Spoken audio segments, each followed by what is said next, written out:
ôi ngày nàyឆ្ងាញ់មាត់ទេតានេះញ៉ាំបកាឆាន់ប៉ាតុំណាអូយបកានេះបកាសបកស្រួយគេហ៎នេះខ្ញុំកំងពី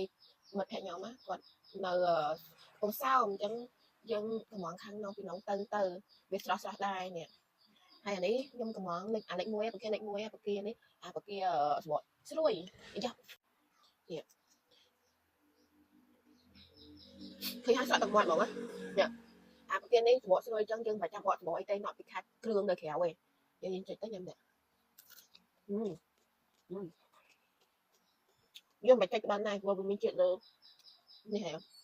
ហើយអាប់ធ្វើបកាឆាន់ប៉ាតុំនេះឆ្ងាញ់បកា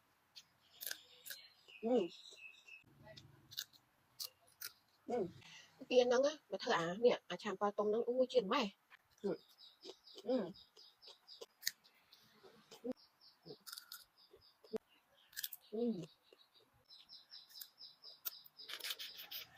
បើចង់បានកំអីកំងបាន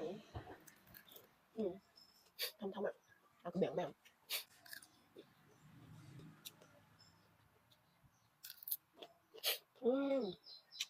បាយដល់អស់គ្នាបាយ